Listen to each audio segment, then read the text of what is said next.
Water History, episode 149. Feels like we just did 100. Wednesday night. Richard, what's going on? Well, we have a bunch of things going on as usual. Things are unfolding very rapidly in quick succession.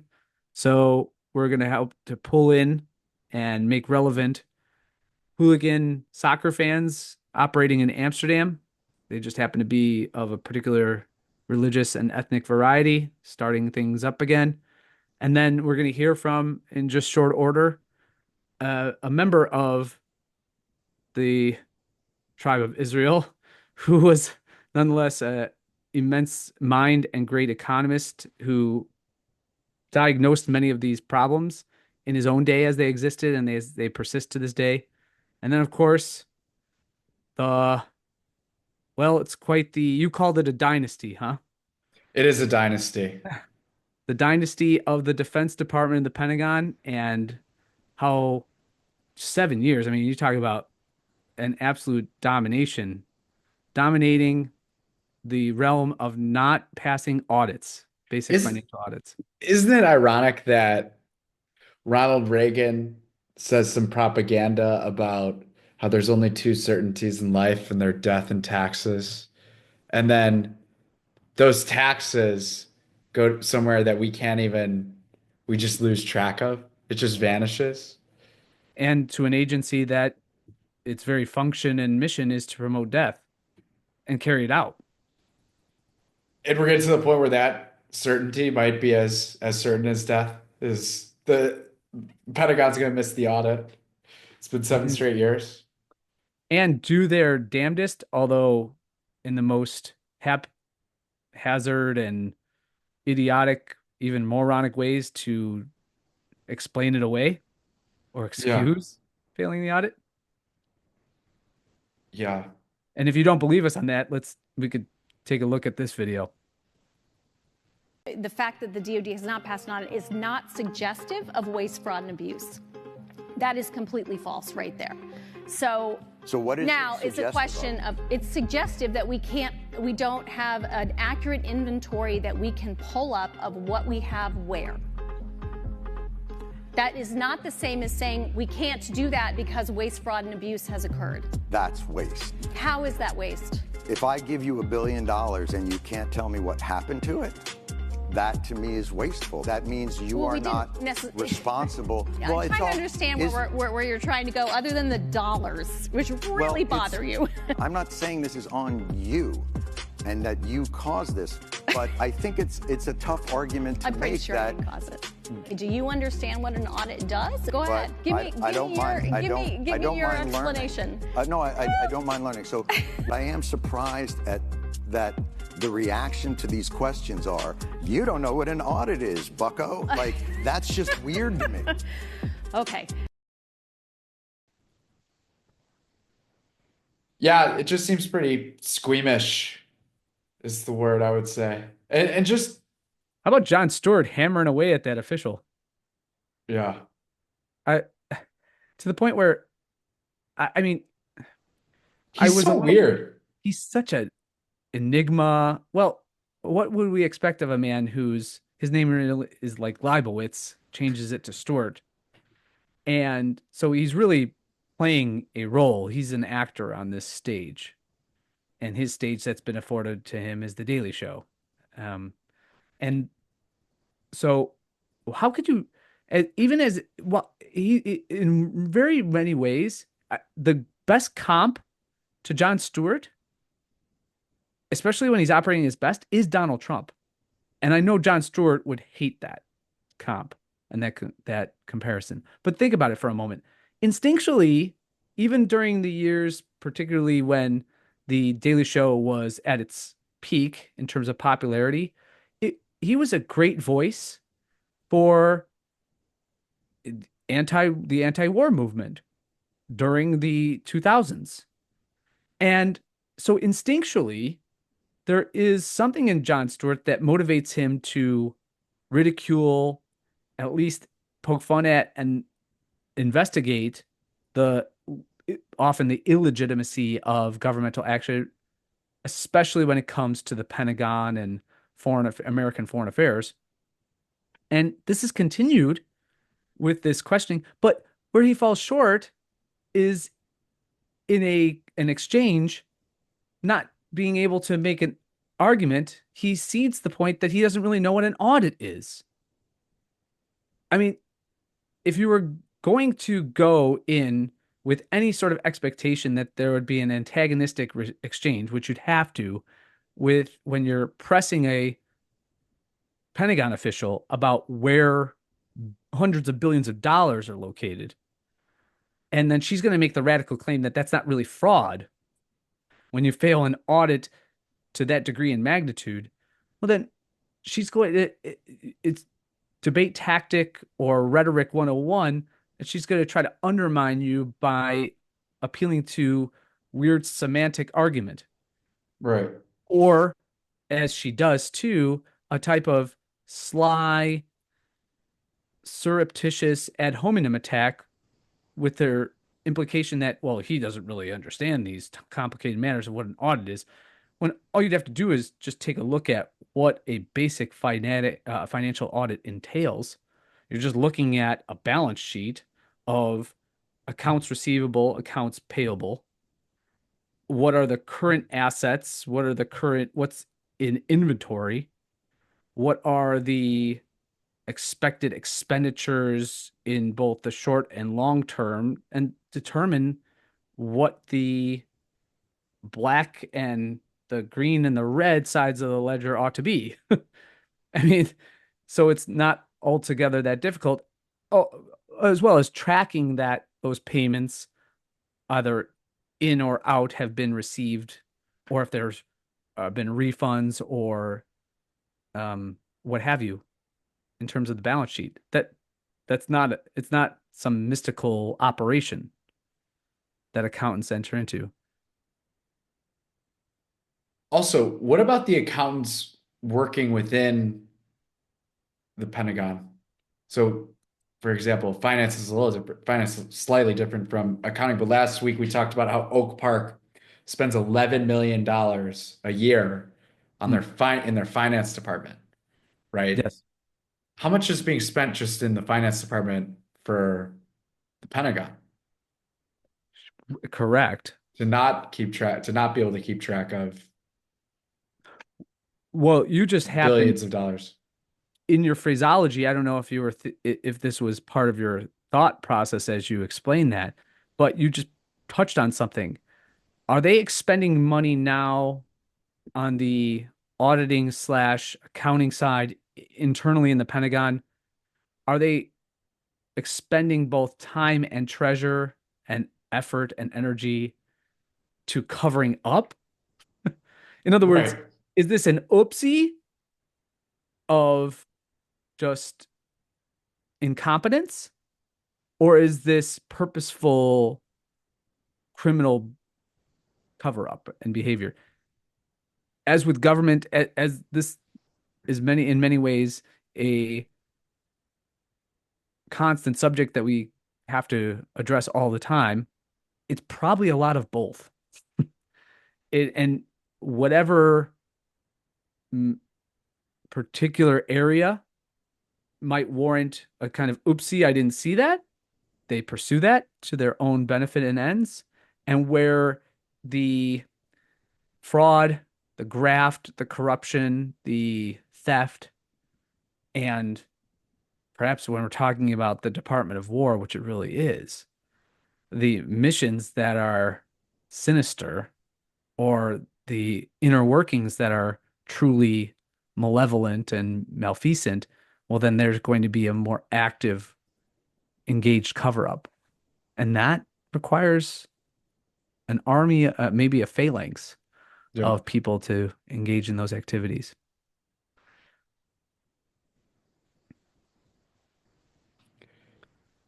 What I don't even know what next steps are. Do you just go for 8 or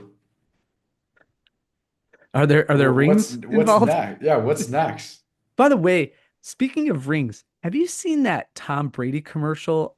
It's a Fox News, or I'm sorry, Fox Sports commercial where he's walking on the field and Yeah. someone goes, "Hey, Mr. Brady, are you ready?" And then he takes it as this grand insult Did you see that commercial as it unfolds? Are you talking about the one since he's announcing games now? Yes. And all of a sudden there are essentially figures and holograms behind him as he's walking, and Of like his past his self? past, yeah, his past football career. Oh, Yeah. they think you're just a dumb jock, and they don't Right. think you're ready for this. Yeah. And then he says, "Oh, you know what insult transfers into and motivation." They said that there's a hand that comes on his shoulder and it has all his rings on it. That commercial is just totally enervating to me. I can't watch it. Just with the pretension, just just go and do the game. No one's saying that you're some sort of idiot and that you need some external I motivation. don't think he's the one writing the commercial. Well, okay, he's not the one writing commercial, but why would you accede to being a part of that? This is dumb. Like, who's out there saying, "Oh my God, everyone's doubting me"? What? Everyone's doubting. Everyone's out there doubting Tom Brady could call a foot or do basic I think analysis of there a football actually game. was. I think there was some of that noise. But Okay, I get how the commercials, yeah, I don't think it's like the best commercial either. it's But corny. yeah. It's tawdry at best. So okay, um, well, so they're gonna go for 8, I would assume. Yeah. Yeah. When does it end? Elon, Is Elon Elon and and Vivek Elon and in Vivek there? aren't gonna be able to plumb the depths of that monstrosity to make sure that they pass the next one. I can't imagine. You take the social securities that's end in an even number and you fire them. And then you take, have you heard this plan? The Vivek. I Mhm. can't do a Vivek voice yet, but I'm Oh, trying that to was get not, there. that I'm was trying to get approaching it. there. I knew who you I'll were. try. Yeah. Okay. Yeah. And then you take those first numbers of the Social Security, even or odd, and you cut those. All of a sudden, you have 75%. By the way, I want to talk about this. Doge, the the Department of I really wanted to talk about this tonight, and I forgot to mention it. Hmm. The whole idea of a Department of Government Efficiency, isn't that idea in and of itself kind of hilarious? But it is indicative that any institution that needs its own internal office of efficiency is, one could logically argue that it ought not to exist. In other words, a self, any institution, a company, corporation, any enterprise that can't, of its own nature, produce efficiency, right? Yeah. But it has to have it done or implied externally upon it, externally in a way. Well, then doesn't that speak to the non-necessity, the non-essential nature of it? It feels like if we had a department of atheist theology. Sure, sure, yeah, yeah. It's that contradictory. Or for example, if you just took an enterprise like Walmart, if Walmart, by the way, does not have an office of Walmart efficiency, Right. because Or if it any did, business really correct, for that matter. because Because if it did, Walmart wouldn't exist and Target would dominate the space because Target doesn't have such an office. that's the entire job of the business leadership is to do that Correct. at each step. But yeah, the whole Department of Government official. I wonder how much money they're gonna spend to do all that. Hmm. Well, I hope it's, I think it'll be profitable, given well, the cuts. yeah, I don't know if that's the right word, Well, but both, did you see both Vivek and Elon are not taking a salary. oh, okay. So that helps. Yeah. They'll need that. We're really talking about Yeah. drops in the ocean here. Yeah, right. They're Um, really sacrificing for that one. yeah, well, They speaking of they are efficient, making a sacrifice. They are making a sacrifice though, because well, not speaking of, exactly the best job for your lifestyle, perhaps, if you're in hmm, the Hmm. Well, just addressing the subject matter of efficiency, waste, fraud, and abuse. I mean, that Peter St. Ange video that I sent to you. Yeah, I mean, let's go ahead and play that now. sure. The Pentagon has failed its seventh audit in a row, losing track of $2.5 trillion worth of assets. Where will Elon possibly find $2 trillion of waste and fraud? Last week, the Pentagon once again failed its legally mandated annual audit, suggesting that government workers are, in fact, above the law. Now they're promising to get their books sorted by 2028, which just so happens to be when Trump leaves office. In fact, the Pentagon has never passed an audit dating back to 1990 when they were mandated by the Chief Financial Officers Act. That act gave them until 2017, so 27 years to comply, since military-industrial lobbyists have a lot of friends in Congress. Nonetheless, here we are 34 years later, and 7 years after it became legally binding, and the Pentagon still can't account for $2.5 trillion. Was it sold on eBay? Was it purloined by contractors? Is it in a slush fund for regime change and election fortification? Who knows? The DoD chief financial officer was defiant, saying, quote, if a report card is half good and half bad, you wouldn't call that a failure.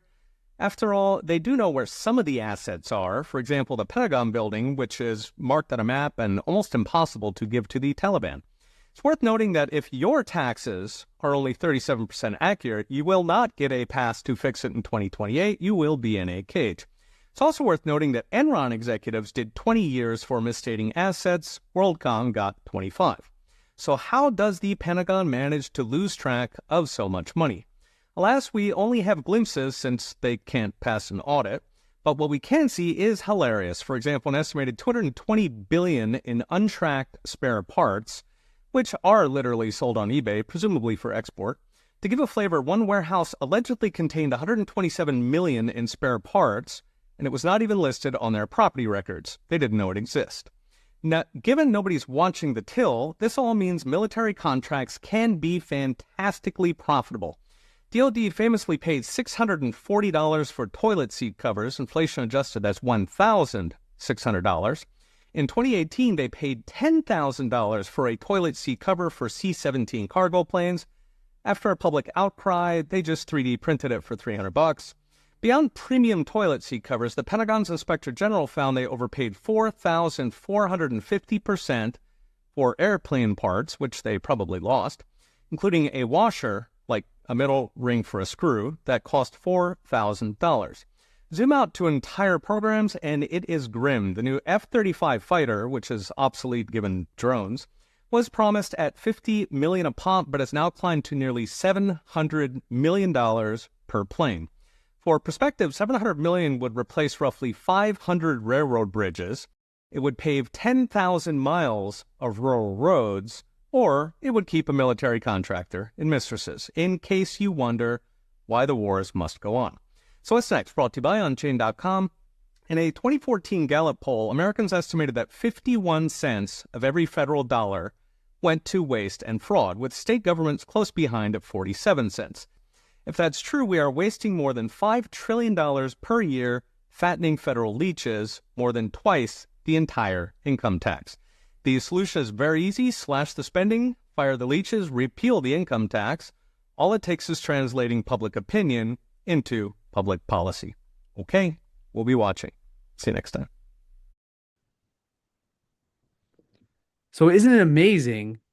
I remember when I would talk in class, when I was teaching you, I brought this subject matter up about when people would challenge and get beyond in an anarcho-capitalist society, well, who would build the roads?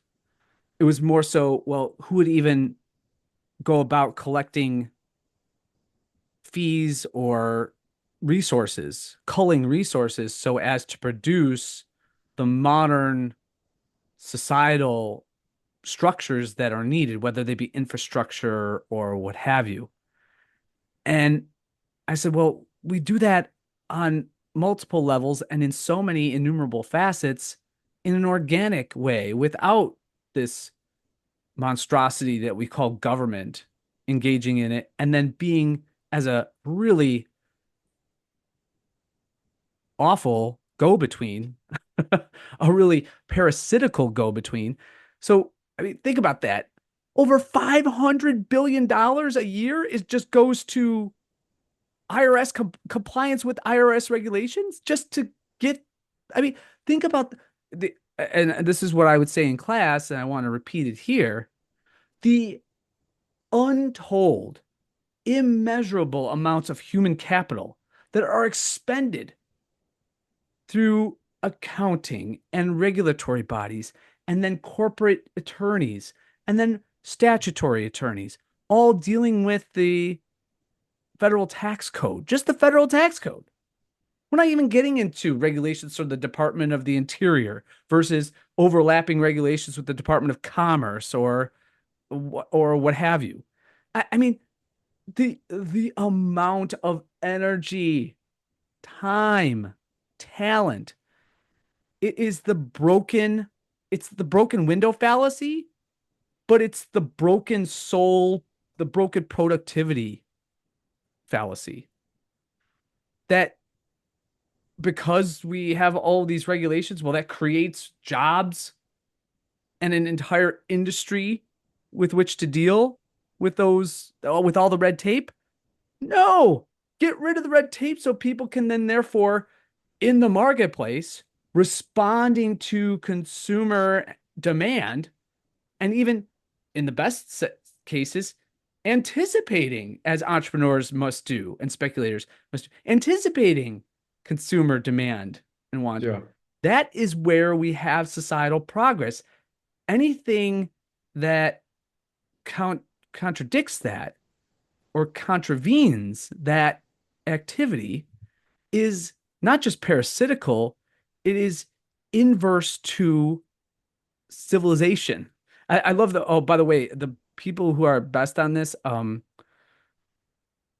Holzman, the great libertarian and anarcho-capitalist economist at he's not at Louvain, he's in another Belgian university, but he's fantastic about how both regarding inflation, malinvestment, and then red tape, bureaucratic morasses, that these are not just economic issues, they are indeed moral and social issues.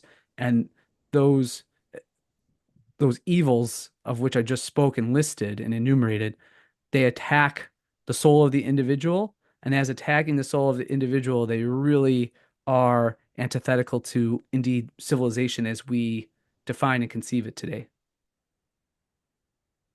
Yeah. And even Mises himself has that great quote that we were looking at. Do you want to read that quote that speaks to really, I got it pulled up. as he identified it in a variety of works, including Human Action, The Middle Road is Socialism. That's a great essay or speech by Mises that was later transcribed.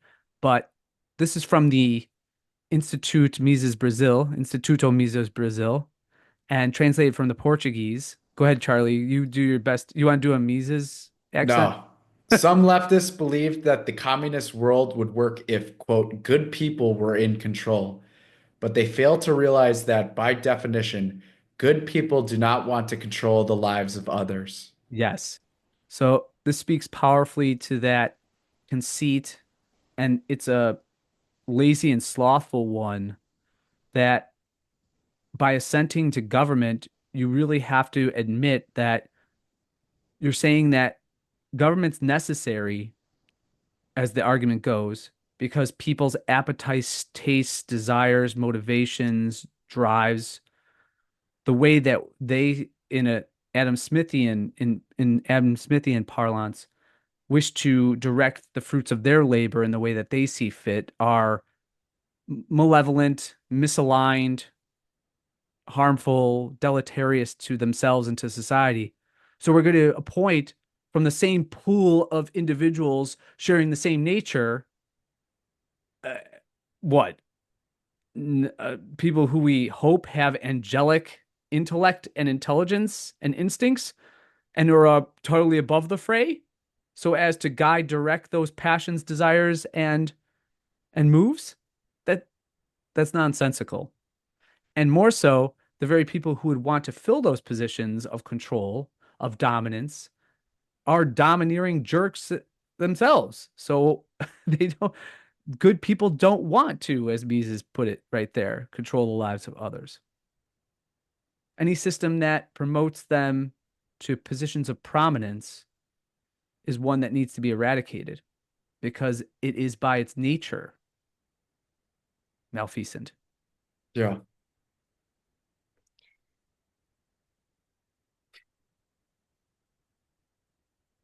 You want to talk about this soccer game? Right. Gone awry? Kind of. Yeah, it's really disturbing how quickly just to give some background because this was a story that erupted on the scene and I heard about it on radio and then in social media and then on television on major networks, news networks. And immediately from November 8th on, so it occurred in Amsterdam in the Netherlands on November 7th. And then from November 8th on, maybe the next 2 or 3 days, I heard a lot of reports about this. And then this story just vanished, as it turns out. And this is something that reverberates through the media nowadays.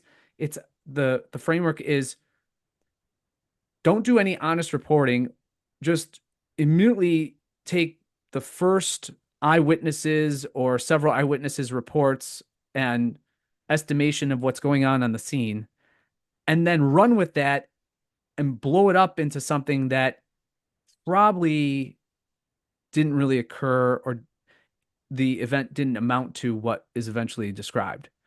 And then once the facts come out that contradict, there might be a retraction later on, or that usually now there's not even a retraction anymore. It's just a whoopsie on the part of media and news outlets when it doesn't fit the narrative, and then the story vanishes.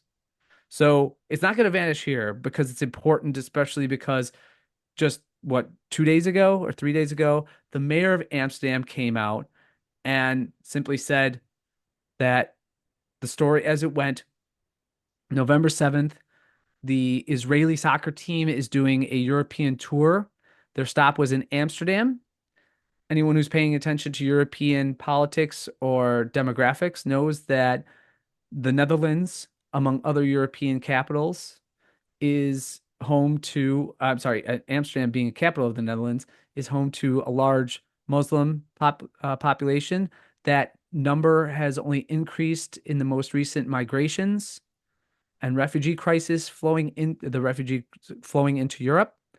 And I can attest to, for example, myself having traveled throughout Europe. This is more than 20 years ago, almost 25 years ago now, that Amsterdam has a large Muslim population. And so the Israeli soccer team, and their fans were being harassed and attacked. This is the initial reports from November 7th, that there were men that were attacked and that for whatever reason, and I know I shouldn't say for whatever reason, you'll notice that there are little signs or indicators of connection and resonance to other stories or accounts. So you remember when, for example, the beeper story from Lebanon and Hezbollah fighters had their beepers had exploded on them. Okay. Well, and a lot of them were riding motorcycles. So you have these images of men who just were thrown off their motorcycles because their beepers are exploding because the Mossad or IDF, the Israeli Defense Forces, had engineered these beepers to go off, and they had insider intelligence of who was a Hezbollah fighter using these. I mean, just maiming these men. And you notice too, and what was really sick was that there were Israelis who are the most Zionistic and most xenophobic toward Muslims and Arabs and Palestinian Arabs in particular, but they were celebrating how, well, guess where you put your beeper? You put it right on your belt. So they were hoping to maim these people and make them infertile by absolutely destroying their genitalia and their reproductive organs. Yeah. So really just disgusting. So the interesting notes were that this time it was the Arab residents of Amsterdam that were riding around in bikes, according to the accounts, and they were harassing and attacking the innocent, just purely interested only in the soccer game Israeli soccer fans, right? And immediately, this is how the Zionist industrial complex works. Within, from what I understand, moments of the attacks, Netanyahu himself and members of the Knesset and other high-ranking officials in the Israeli government in Tel Aviv and in Jerusalem were out not only communicating with the Dutch government and the Amsterdam local bureaucrats, but also in the media saying that a pogrom's going on. A pogrom is going. This is the terminology they're using in Amsterdam, showing all these skirmishes that were erupting between Arab residents of Amsterdam and these Israeli soccer fans. Well, as it turns out, just this week, the mayor of Amsterdam herself came out and, to her credit, gave an actual retraction, saying that was wrong to jump to the conclusion that this was a pogrom. And there is overwhelming evidence on billboards that were written by the Israeli soccer fans and posted throughout the town, all the way to the racial epithets said in Hebrew and in English and in Dutch. Sometimes, I don't know how much Dutch was being said, but toward the Arab residents about just hideous anti-Palestinian, anti-Arabic, or anti-Arab attacks against the local population there. And sure enough, after provoking them, the Arab population retaliated, and you have these skirmishes and fights that immediately the Israeli regime wanted to blow up into a full-blown account of a pogrom. Wild stuff. Does that not, should that not incense actual Jewish people whose ancestors suffered from real pogroms instead of little provoked by Jews skirmishes in Israeli soccer games? Yeah. But it fits this incredible pattern wherein Jews are given carte blanche to provoke and instigate these things. And then when there's retaliation, one might argue not necessarily justified retaliation, but understandable retaliation, then it's the I'm the victim, woe is me type of scenario. And you're calling upon the international community to do something about it. Which all these, and whether there's a retraction or not, and whether new evidence comes out that that's really not what went on, and a lot more, there were other circumstances and actors and details involved. Well, but it sticks in people's minds because it is filtered or is disseminated through mass media that Jews are being attacked everywhere. Even these just Jewish guys who want to go watch their team, the Israeli team, in a soccer match. Now, what's interesting to note is that the Israeli soccer team then went to Paris and did a friendly with, I don't think it was the French national team. I think it was another professional team in France. And they showed the stadium and it was just kind of empty. The French, both native French and then especially the Muslim population of Greater Paris, just boycotted the game. Whoa. That's kind of a smart move. You could take a look at images of that. The stadium's basically empty. There's Jewish fans and they're waving there's Israeli fans and they're waving the Israeli flag, but there's hardly any French fans there. At their own home stadium. At their own home stadium. Mm-hmm. That's interesting. Yeah. Yeah. Well, and then it should be noted too, just for those keeping track, the Italian and German governments, so Giorgio Meloni and Schroeder, is it Schroeder? I can't remember the prime minister of Germany announced this just this week, as did the Spanish government, by the way, just 2 weeks ago, that they're not supplying any more weapons to Ukraine,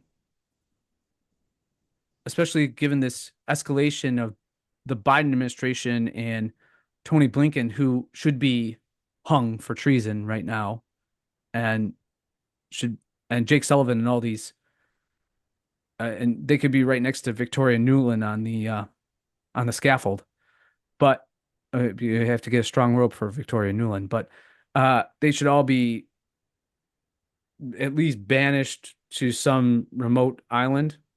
Send them off to old Epstein Island and see how they fare, right? And they should get the Dreyfus treatment and be off and fend for themselves as natives in some remote island or atoll, or just be hung because of what they're carrying out. I mean, when you consider that these people are responsible for, what are we talking about now? 200,000, 300,000 Ukrainian deaths. And why I bring up the Italian, Spanish, and German governments is that they're just said, we're not provoking Russia anymore. That's enough. So the United States is now the lone provocator, provoker of Russia. Wow. Mm-hmm. Now, our dear friend James Delingpole, I've been listening, as I always do, faithfully to him. Did you see those horrific floods that took place in Valencia in Spain? Well, there are catastrophic rains that took place. It was something like 38 inches of rain fell within 2 days or something along those lines. So Valencia is wiped out. And the of note there is that the King of Spain went down there with the Queen, and he was working, I mean, hands-on, hugging people. And then when the Prime Minister of Spain, who's a socialist, by the way, leftist, came down, they're all attacking his car because he's not down there to do anything but a photo shoot. So maybe Valencia will become royalist again. Who knows? But it's sound speculation. I happen to think there's something up here that the very week in which Spain said that it's not going to be supporting any more weapon sales to both Ukraine or Israel, or having any monetary aid to either regimes there, that boom, catastrophic floods. So you could say that's just mere coincidence, and that doesn't amount to causation, but we know that they're manipulating the weather. So what would stop them from doing such a thing? Yeah, I was gonna say, Dogpole's been great on that too, by the way. Did they get? He had Owen Benjamin. He had Owen Benjamin on. Owen, I think it was on the Owen Benjamin episode where he talked about that. Do you get chemtrails in Idaho? Not too much, man. Not really. What's Yeah, up with penguins? we get people who just want to love God and their families and just crush. Yeah, my wife's out churning butter for the year. I mean, dude. And by the way, why are all the elites dressing up as penguins? Obviously, it has something to do with their hiding and stuff in Antarctica. Yeah, that's how yours is better than mine. Thanks. Owen's been great on a lot of stuff. Yeah, Give him a lot of credit. yeah, he has. Did you see that Delingpole had Miri AF on just recently? Miri Finch, you're so good on everything except your Catholicism. She abandoned her Catholicism of her youth. Oh, if we can only get her back, I'm going to start. Well, you know from our last episode that my intercessory prayer is pretty powerful. Maybe I could get Miri It's Finch. true. I've been praying you got some favor. It appears. Did I tell you what I said? I told Delingpole he has to become Catholic. He goes, "Oh, maybe Orthodox, but either way, my wife would kill me." I go, "Oh, come on! What a kind of a cuck says that?" He goes, "Oh, you do have a point. That would be cuckish." So we'll just bring her in too. Yeah, she's Come on, welcome. Mrs. Delingpole, you could do it. Come home to Holy Mother Church. You know it's the right one. Do you want to talk about a town that more people should boycott as well? If only. Here it is. The people segment. Meanwhile in Oak Park. Should we go to your gay suburb now? I've got a couple short ones, and then we'll cross Harlem and come into River Forest for a little bit for one. Mm-hmm. We've got Go from Gomorrah to Sodom. we've got an updated village logo, generations in the making. It's the same as the previous one. Yeah, that's exactly what I thought. That's exactly what I thought when I first saw It it. took generations. It looks like the other one. Oak Park is introducing an updated version of the village's logo to reinvigorate the government's brand. Government brand. Yeah. It is interesting. This is something of note, though. Is it not interesting how, as much as government maligns the private sector and entrepreneurs and the market, they do want to take on the accidents or the non-essential features of it. So they recognize that government officials recognize that the private sector does everything better, right? Mhm. Except steal, because the government or because the private sector doesn't operate in that fashion. Yeah. It has to appease the wants, desires, needs of the consumer and the client. But think about that, and just the general public in society. But they do like, for example, how the means by which private enterprise has to market itself, branding and the like, advertising. This is advertising. They're trying to sell you something. The original, quote, People Tree logo was developed in 1973 and updated in the 1990s. The new logo still shows human figures. So this is the thing that I never knew. I never knew it was a human figure, the Oak Park flag. I've looked at it a lot of times. It's people staying in a circle. The new logo still shows human figures linked together as a community and depicts the supportive role of the village government, according to Oak Park officials. Well, could you scroll up just to the logo again? You said that there are 4 individuals sitting in a circle.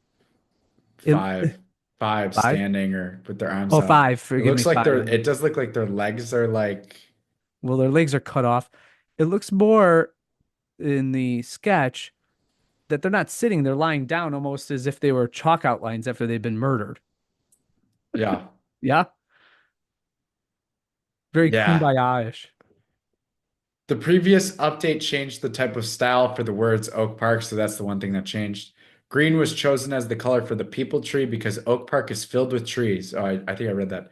Quote, as the village resets its overall look and feel, it seeks to strike a balance between embracing the community's historic past and supporting its thriving present as a diverse, welcoming, inclusive, and integrated community, while also building the future for the next generation. I'm sorry, the stick figures are not diverse. They're all the same shape, they're all the same size, and they're all green. Right. The logo will be updated throughout 2025 on official village correspondence and other government property. An improved village website is also expected to launch soon, according to officials. Okay, we're going to do, and then this is how welcoming, supportive, inclusive Oak Park is. We'll show you in this next story. So, in other words, the logo is going to illustrate just how virtuous in the progressive sense in all those ways Oak Park is, right? We want consistency here. Man hits Oak Park resident who found his dog. Yes, nothing says tolerance and community like striking the person who found your dog. At around 6:42 a.m., November 12th, on the 200 block of South Grove Avenue, a man confronted an Oak Park resident. The resident had just located what he thought was a stray dog. The man struck the resident in the face with a closed fist. telling the resident not to touch his dog. The man then fled the scene. Wow. That's the entire story. I so the guy likely found the stray dog. And keep in mind, this is 6:42 in the morning. Correct.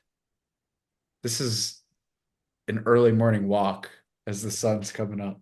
Sure. And so therefore the man fled the scene. Why would the man flee the scene? He's embarrassed?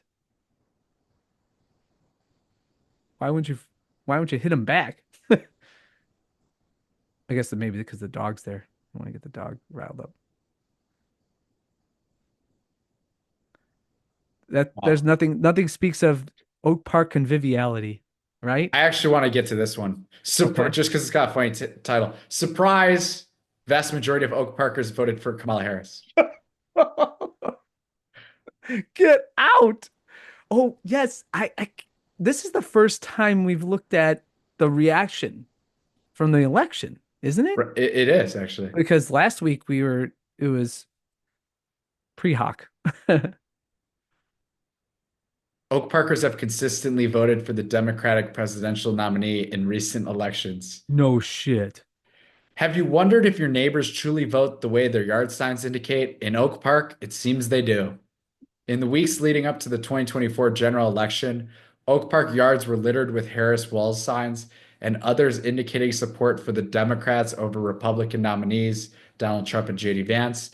An unofficial count released Wednesday by the Cook County Clerk's Office shows that more than 90% of residents who voted in the Oak Park Township voted for Vice President Kamala Harris and Minnesota Governor Tim Walz. Wow, we're getting that. So Oak Park is like Washington, D.C. in terms of voting dispersion. Nevertheless, Trump swept the national election with 312 electoral votes compared with Harris's 226. Harris won Illinois' 19 electoral votes, but reports show Trump performed better in the state than in 2020 and 2016. He sure did. There was only one state in the union, by the way, in which he fared worse than the previous election, and that was Washington State. Otherwise, in 49 other states of the union, in places like, for example, New York and California, he moved double digits to his voting totals. But in Oak Park, unofficial residents showed 27,409 people voted for Harris compared to the 2,688 who did for Trump and 254 for Robert Kennedy. Kennedy suspended his campaign in August and asked supporters to back Trump instead. U.S. Congressman Danny Davis said he's not surprised that Oak Parkers have a tendency to vote for Democrats, and he's pleased he and they voted alike. Quote, I expected the Oak Park residents to do as they always do, vote the most progressive way that they think, thought, feel, and felt, Davis said. Thanks, Danny Davis. He knows his president past participles. But the 2024 election was different than others. It was a, quote, wake-up call for Illinois, typically characterized as a deep blue state, he said. Davis said he attributes Trump receiving more votes in Illinois than expected to many things, including Trump's aggressive campaign, Harris's late entry, ideas about the economy, and waves of uncertainty among Americans. Trump's victory reflects division in the United States, he said. It does? Not really. In 2020, the results in Oak Park were similar in the general election. The Cook County Clerk's Office reported that a similar percentage of residents voted for President Joe Biden and Harris. In that election, about 89% of voting residents cast their ballot for Biden, but turnout was slightly higher with 29,208 votes total. Only 9% of Oak Park voters showed up for Trump and Mike Pence. Okay, I'm not going through the historical stuff. It is interesting, though. I saw later on in the article, Davis addresses why more Oak Parkers voted for Romney because he represents a lot of concerns, or maybe more Oak Parkers identify with Romney. Yes, more Oak Parkers identify with the cuck, neocon, rich moron Mormon than they do Donald Trump. That's bang up analysis there, Danny Davis. That's why you've been in Congress for more than 30 years, and most of your district is a gigantic urban shithole. Yeah. Yeah, thanks, Danny. And then the other part is a bunch of liberal white women who just want to make sure that all other liberal white women can kill their children. So it makes for a great mix. That is, by the way, the majority of the Democratic constituency now. Right. Did you see the breakdown, by the way, of black women, the two constituencies that most voted for Harris, to the tune of 91 and 89% were black women and Jewish women? No. Which means when you consider that Trump won around 23% of the black vote, that's an enormous wave of black men voting for Trump Right. compared to previous election cycles. I don't know if it was it 91-9, 89-11? Was that it? I don't know. 91.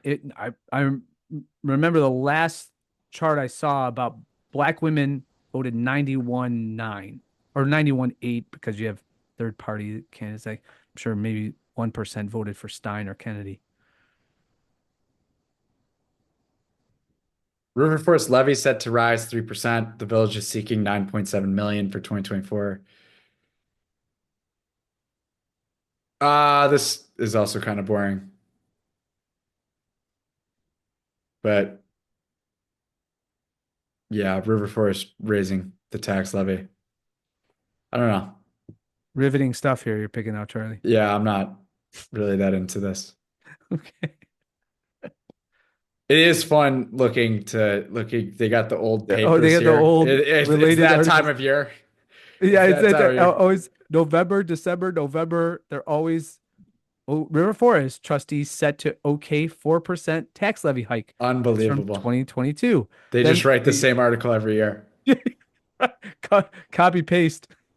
Just change the number. I don't even know if they know that this is still here. This is like the same article. And it's the same picture that's used in each one.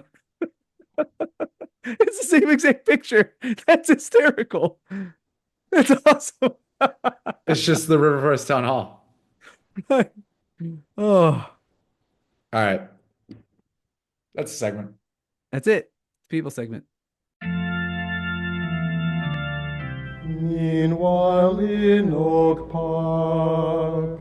What would have happened if I'd gone for it and just said, no, I'm gay? The dog stuff is pretty interesting. The what? The dog. The dog stuff. The dog I want to stuff. find that guy. Let's do a Let's get him on. yeah. If you're listening there, dog guy who got punched in the face, come on. Let us hear your side of the story. Yeah. They made you Unless- look unless soft you're by in a- finding a dude's dog and getting jawed. Yeah, exactly. Unless you're an Israeli soccer fan. And in that case, we don't want to hear your story. How about you go, everyone out there, go and get some Tridentine brew. Cristero's Mexican Lager available. Quartermaster Jerry coming out. Today was the first snow in Chicago. I don't know if you're out there for that. I saw that. But how do you feel about the seasons, Charlie? Let's get into some personal appetites and delights. I do. Preferences. I like the Four Seasons. Oh, okay. Are you one that just hates the prospect of winter? No. No? That's good. I'm kind of looking forward. I have this. You want to know how I wouldn't call myself anal, but maybe particular, and peculiar for that matter, is that I have this little ritual on the first day in which it's really cold. It comes usually about this time, maybe actually more routinely earlier in the season. But I wash my old winter coat, which, by the way, I have this old Carhartt coat that I just love. I'll never get rid of. I've had it for 20 years, I think 20 years, but it's a well-made coat. I wash it in the washer because it's one of those canvas ones or hard, thick ones. And it's one of those coats you've worn it so much, it kind of I forms know to which you. one. Yeah, I know. I Yeah, know. it forms to you, so you put it on. Oh, and if you wash it and put it in the dryer, it's just even a little bit snugger. Love it. I love that stuff. So that's a simple joy for me in winter. That I like Thanksgiving. I'm a big Thanksgiving fan. Yeah, me too. I do like having all four. I look forward to winter. Yeah, there's something about retreating into the home and going into a warm house when it's cold outside and being around the hearth. If there was a smidge more sunlight, it would be really cool. Huge. Those days in winter, when you're getting into January, February, and we've had those years where you get that 8 days or 10 days of no sun. And it's just That gray. that hurts. That hurts. But if the sun's out, I'm pretty good. I do have to say I detest, as we've had in previous years, those days where it's single digits or negative. I mean, that's just no good. Let's Well, that, keep it that around happens every year. the teens and the 20s. That's good. It doesn't happen every year. It You don't doesn't. think we get to single digits every year? I don't think we might get to single digits every year, but in previous years it'd been 1 or 2 days. I do remember last But year there being pretty mild. but there were a couple days last year where it got to like -10. Yeah, That's I'm not no. That's no good. This is not Yellowknife, Northwest Territories, Canada. This is right. Chicago. I mean, let's get real. This isn't. We're too close to the equator to have -10, -20, -25 degree wind chills. That enough of that. No good. Yeah. Now, have you heard that someone told me the other day that, El Nino is that weather phenomenon that comes off the Pacific? There's another one called La Nina. So which I love because, of course, we're talking about the Christ child and then baby Mary, La Nina. So La Nina is supposed to come in. We're supposed to get a lot of snow. That's the forecast This year. this year, prognostication. Yeah. I don't mind. I'm okay with that. Yeah. Yeah. Cuddle up with a quartermaster Jerry or a Dias Irae or a Cristeros and you'll be all set. Yeah. Yep. So Beer until jacket. then, Yeah, until then. Uh, God ch bless. And I one last thing before we depart. This is the day that the Vatican announced in one of their rare positive and insightful and providential and graced decisions that the great Pier Giorgio Frassati, blessed Pier Giorgio Frassati, will be canonized and made into a full saint, and therefore deserving of all of our intercessions and calling upon his intercession for his grace within our lives as God's grace flows through him as he petitions for us before the divine throne. He will be elevated to full sainthood in the same year that the great Carlo Acutis is going to be another Italian young man who died too young, is going to be elevated to sainthood. So we're blessed, even as the different elements of the church are do you think whacked he and messed died up. too young? Do you believe in that? Oh, I mean, just no, I don't. I didn't mean it in a theological or destiny type of sense. I just believe in the. I just throw that phrase out in the sense of conveying that, um, like it is sad and to a degree tragic that they He's not were, around now. yeah, Yeah. because he affected so much good, but understanding, of course, that God, in his providence and in his omniscience, took them in the right time, in the Yeah. most in the most efficacious way. Yeah, I agree. Thanks for the correction, Charlie. I was just curious. I figured you'd say that, but Yeah, no. I think it was worth explaining. Right. And I encourage if you're I would say this when I was teaching a lot. So Charlie's aware that I say this. If you're looking for a hero, you don't have to go very far. especially if you're a young man. Look up Per Giorgio Frassati and look up Carlo Acutis. If you're a teen or preteen and you're looking for guidance, someone to emulate, Carlo Acutis can't get any better than him. So look him up. You'll be surprised how holy, joyful, what a revelation, just waves of divine grace flowed through these men. So we're blessed to know and call them saints eventually. Amen. Amen. All right, Until everyone. next time, imitate those saints and be a saint yourself. Peace. God bless.